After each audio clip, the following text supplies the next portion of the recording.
Cập nhật tình hình chiến sự Đông Âu, Ukraine tuyên bố có đủ vũ khí cho cuộc phản công. Tiết lộ vũ khí bí mật có sức công phá lớn của Ukraine. Choáng ngợp với mạng lưới đường hầm khổng lồ bên trong mỏ muối lớn nhất châu Âu mà Nga chiếm được từ Ukraine. Trung Quốc phản đối thỏa thuận thương mại thế kỷ 21 của Mỹ và đảo Đài Loan. Tân đại sứ Trung Quốc tại Mỹ thừa nhận những thách thức trong quan hệ giữa hai nước. Hình ảnh về UFO xuất hiện gần căn cứ quân sự của Mỹ. Microsoft nâng cấp ChatGPT và Bing để thu hẹp khoảng cách với Google. Đại sứ quán Anh tại Cairo tổ chức cuộc triển lãm nhân 100 năm ngày phát hiện lăng mộ của vua Tutankhamun. Tất cả sẽ được gửi đến quý vị ngay sau đây.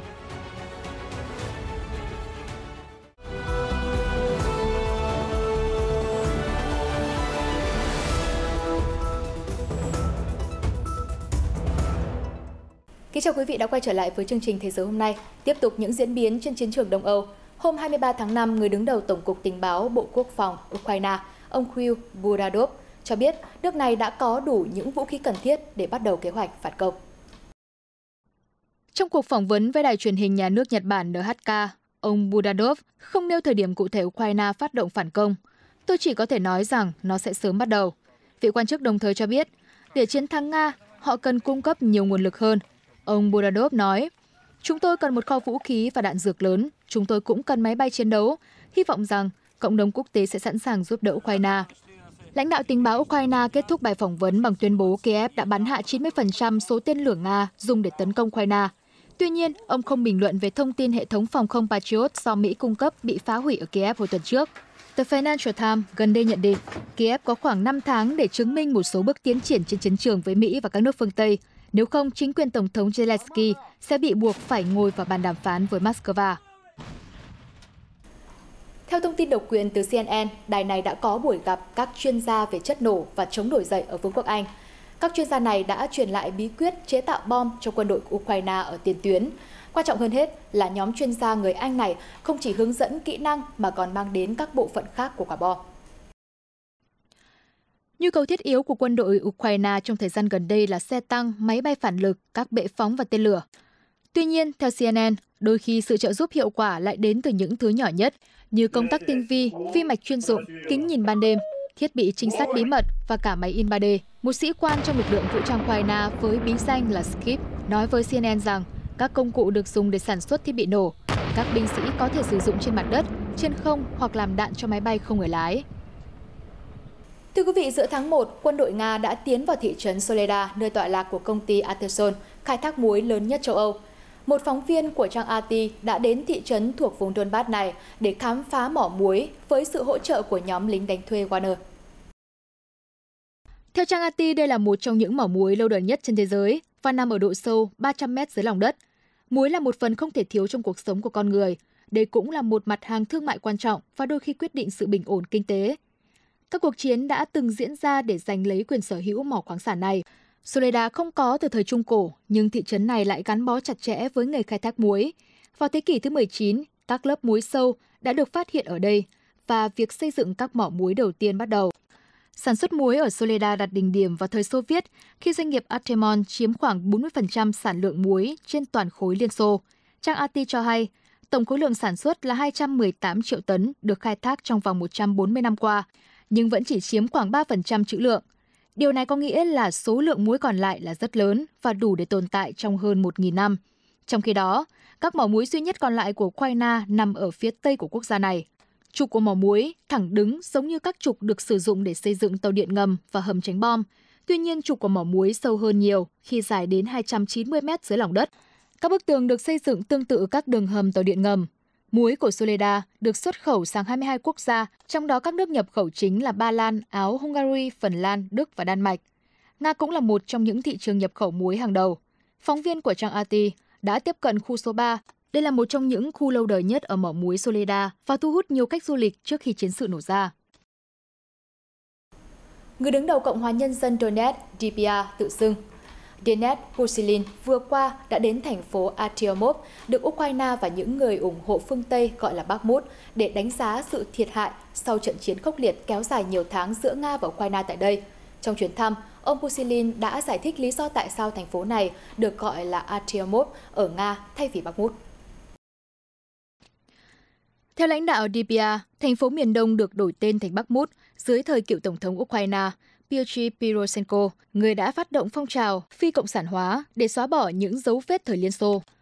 Ông Pushilin nói, Bakhmut là cái tên có từ đế quốc Nga, nhưng dưới thời Liên Xô, thành phố này được gọi là Artyomov. Ngoài ra, chúng tôi có một sắc lệnh, trong đó nêu rõ tất cả tên của các thành phố và quận thuộc vùng Donetsk sẽ được giữ nguyên như trạng thái trước ngày 11 tháng 5 năm 2014, thời điểm DPA thành lập. Được thành lập vào cuối thế kỷ thứ 16, dưới thời Sa Hoàng Nga Ivan IV, thành phố ban đầu là một tiền đồn biên giới có tên Pháo đài bảo vệ Bakhmut. Sau đó Bakhmut ngày càng được mở rộng và chính thức trở thành một thị trấn vào giữa thế kỷ 18. Đến năm 1924, nơi này được đổi tên thành Artyomov để tưởng nhớ nhà cách mạng Nga Pedoseki với bí danh đồng chí Artem. Ông Pushilin đồng thời đề cập đến làng New York, một địa điểm khác được đổi tên dưới thời cựu Tổng thống Poroshenko. Lãnh đạo DPA tuyên bố đây sẽ là một trong những khu định cư tiếp theo được giải phóng. Ngôi làng này có tên gọi là Novgorod. Vừa qua, Hội đồng thành phố Kiev thông báo họ sẽ tiến hành một cuộc bỏ phiếu trong tuần này về việc có nên tước quyền công dân danh dự của cựu lãnh đạo Liên Xô Leonid Brezhnev mà ông đã nhận được vào năm 1982 hay không. Phó Chủ tịch Vladimir Bondarenko cho biết, cuộc bỏ phiếu sẽ diễn ra trước ngày Kiev. Theo truyền thống, ngày này được tổ chức vào Chủ nhật cuối cùng của tháng 5. Ông đồng thời cho biết thêm rằng ông hy vọng đề xuất này sẽ được thông qua. Ông Bondarenko nói, chúng tôi cho rằng vào ngày 25 tháng 5, quyền công dân danh dự của Kiev sẽ bị tước bỏ không chỉ với ông Brezhnev mà còn với các đại diện khác của Liên Xô. Ông Brezhnev là Tổng bí thư Đảng Cộng sản Liên Xô và là Chủ tịch Đoàn Chủ tịch Xô Viết tối cao, nhà lãnh đạo trên thực tế và trên pháp lý của Liên Xô.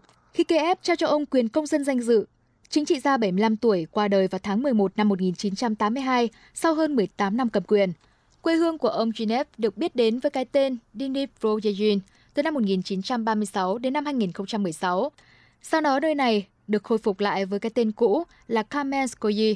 Được yêu cầu dỡ bỏ tượng đài của nhà lãnh đạo Liên Xô, Kamenskoye nói với Kiev vào tháng 1 rằng họ thực sự không đủ khả năng để làm như vậy. Viện dẫn tình hình kinh tế hiện tại và cuộc xung đột đang diễn ra.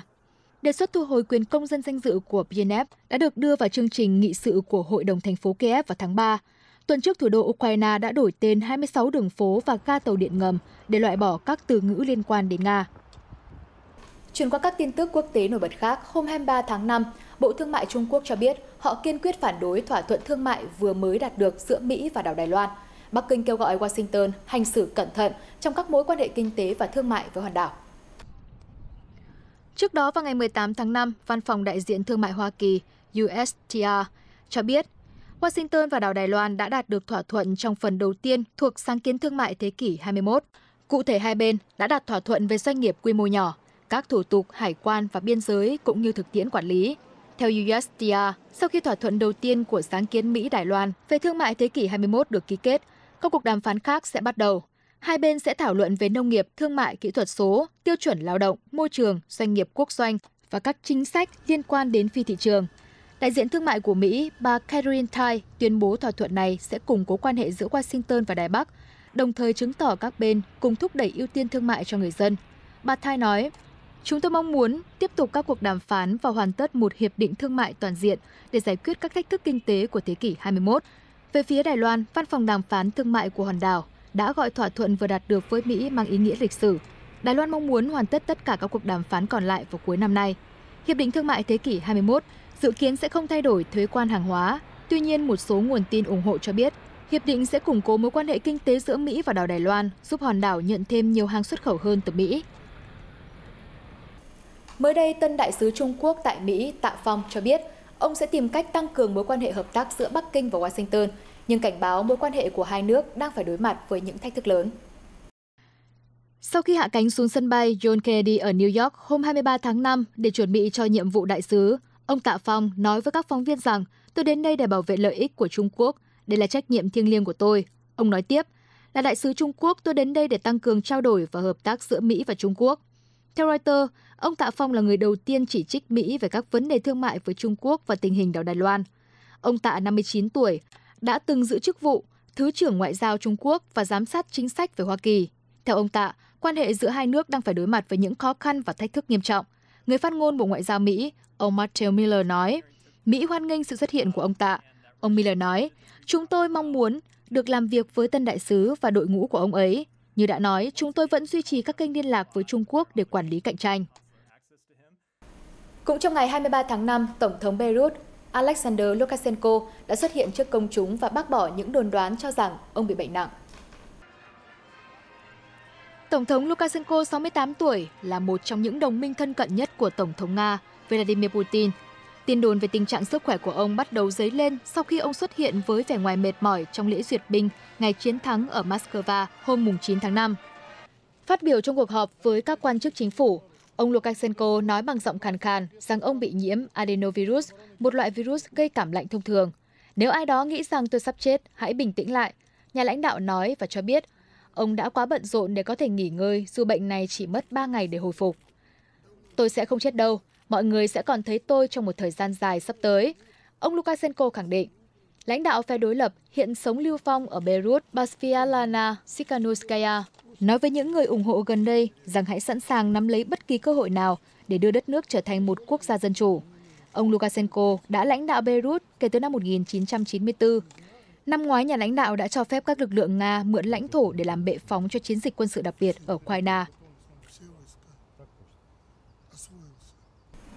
Thưa quý vị, chương trình Postcard We Are Ponies của nghệ sĩ Jeremy Corbell và người dẫn chương trình Jeff Knapp nổi tiếng của Mỹ mới đây đã chiếu các hình ảnh và video về một vật thể bay không xác định UFO khổng lồ lơ lửng trên một căn cứ quân sự của Mỹ ở bang California.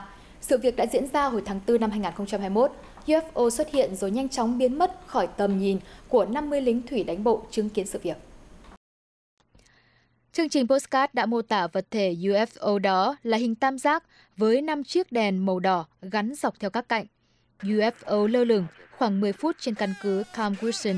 Đây cũng là căn cứ huấn luyện thủy quân lục chiến lớn nhất thế giới của Hoa Kỳ. Sau khi quân đội bắn pháo, UFO đã biến mất.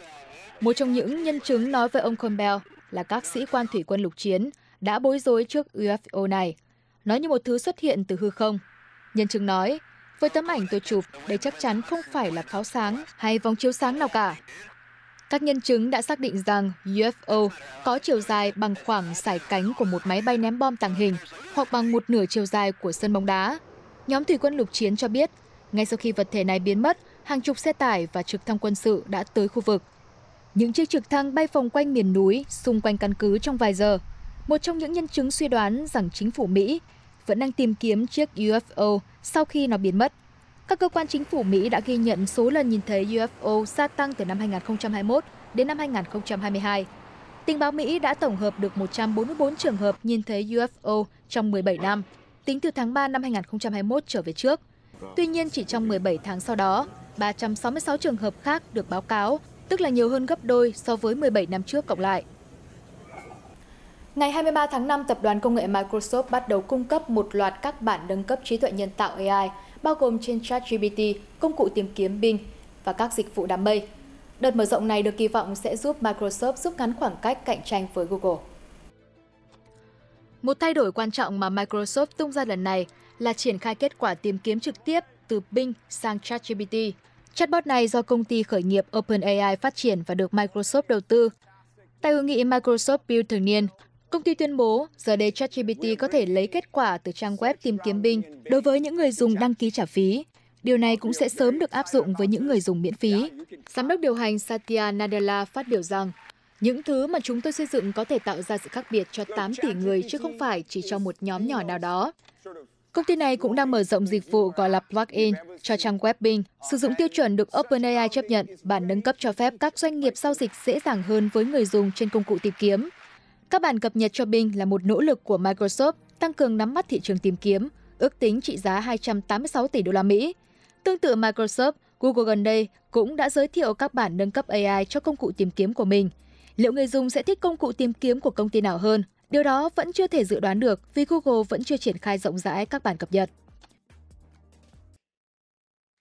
Truyền thông đưa tin cảnh sát Tây Ban Nha mới đây đã bắt giữ 4 người bị tình nghi treo hình nộm của ngôi sao bóng đá người Brazil Vinicius Junior, hiện đang chơi cho câu lạc bộ Real Madrid trên một cây cầu vào tháng 1 năm 2023. Những kẻ ác ý đã dùng một hình nộm màu đen mặc áo số 20 của cầu thủ Vinicius. Họ buộc một sợi dây quanh cổ và treo lên một cây cầu gần sân tập của Real Madrid vào buổi sáng diễn ra trận đấu với Atletico Madrid. Kèm theo đó là một biểu ngữ có nội dung Madrid Get Real. Các nhà chức trách cho biết 3 trong số các nghi phạm là thanh niên của một nhóm cổ động viên cực đoan của một đội bóng Madrid, nhưng không nói rõ câu lạc bộ nào. Theo truyền thông Tây Ban Nha, cảnh sát đã sử dụng video từ camera an ninh để xác định danh tính các nghi phạm, nhưng cho đến nay vẫn chưa có động thái nào. Tin tức này được đưa ra vài ngày sau khi nhóm cổ động viên xúc phạm ngôi sao bóng đá người Brazil với những lời lẽ phân biệt chủng tộc. Vụ việc này đã gây ra sự phản đối kịch liệt trên toàn thế giới, bao gồm cả Tổng thống Brazil Luiz Inácio Lula da Silva. Valencia đã cấm vĩnh viễn một khán giả vì xúc phạm Vinicius trong trận đấu. Real Madrid cho biết vụ việc lần này là một tội ác và đã nộp đơn kiện lên các công tố viên. Vào hôm thứ Ba, cảnh sát đã bắt giữ 3 người đàn ông ở Valencia vì những lời lăng mạ. Liên đoàn bóng đá Tây Ban Nha đã nộp 9 đơn khiếu nại hình sự về những lời lăng mạ có tính phân biệt chủng tộc đối với Vinicius trong 2 mùa giải vừa qua. Hầu hết các khiếu nại này đã bị các công tố viên gác lại. Chuyển sang các tin tức khác về thể thao. Thưa quý vị, cầu thủ từng 10 lần tham gia NBA All-Star Carmelo Anthony mới đây đã chính thức tuyên bố từ giã sự nghiệp bóng rổ ở tuổi 38. Bắt đầu thi đấu chuyên nghiệp từ năm 2003, Anthony đã trải qua 19 mùa giải NBA và tạm biệt giải đấu với tư cách là cầu thủ ghi điểm nhiều thứ 9 trong lịch sử NBA với 28.289 điểm. Anthony được biết đến là một trong những ngôi sao tấn công hay nhất NBA ở nửa sau của thập niên 2000 và những năm đầu thập niên 2010. Tuy nhiên, anh chưa từng lọt vào trận chung kết NBA nào.